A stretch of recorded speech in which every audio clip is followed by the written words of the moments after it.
Formula One has arrived in the Sunshine State for spectacular sunsets, gentle breezes, warm waters, and for what will be a fantastic race day here at the Miami International Autodrome. A lap of the Miami Grand Prix features 3.36 miles of track around the Hard Rock Stadium, and 19 corners make up the Miami International Autodrome, which will challenge the drivers in a tight wheel-to-wheel race. Let's run you through the driver grid order for today's exciting race. What a qualifying yesterday for George Russell. He'll start today's race from pole position. Sergio Perez lines up alongside. As we continue through the rest of the grid today, we have Leclerc, Verstappen, and Sir Lewis Hamilton, and Sainz, Magnussen, Fernando Alonso, Bottas, and Esteban Ocon, Ricciardo, Joe, Mick Schumacher, and Norris, Tsunoda, Gasly, Sebastian Vettel, and Alex Albon, Stroll, and Nicholas Latifi. With preparations almost complete, let's head down to the track. Anthony Davidson joins me once again in the commentary box, and it's fantastic to have you with us here, but I'm curious, as a man with experience out on the track, how do you stop those pre-race nerves from becoming overwhelming when you're lining up on the grid? Well, I imagine they'll be starting to feel the adrenaline as they anticipate the rundown into turn one, a bit like preparing to go into battle. The unknown situation will bring nerves, but that's a good thing. It'll keep them focused on the moment and on their surroundings as we build towards the start of the Grand Prix. Okay, here we go. I know what you can do. Don't let me down.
No issues with tyre wear for now. Keep taking care of it.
worry about the tyre condition for now. Everything's looking good.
Down before hitting the corners. We don't want to get a penalty.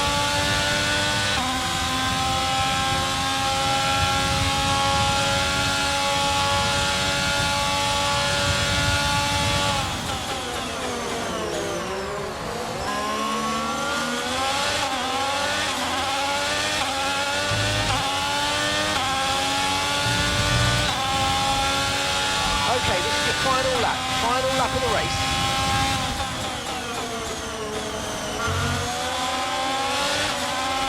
Pulling out a second a lap on the car behind. Really good stuff.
Pick up rubber and bring it home.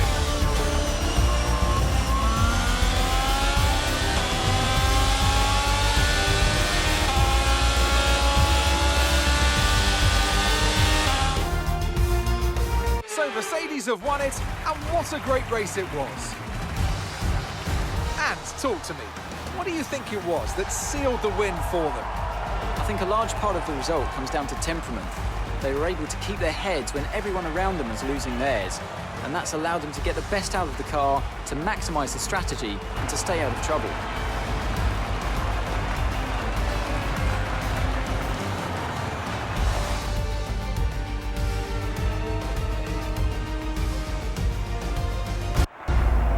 So after a magnificent race, we can now see the drivers making their way to the podium.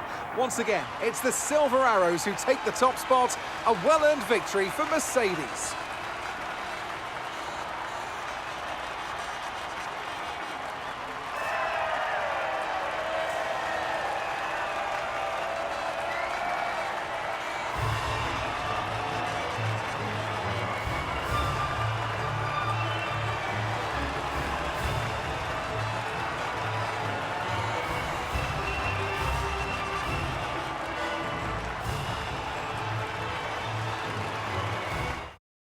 Let's focus on the driver of the day, Anthony Davidson.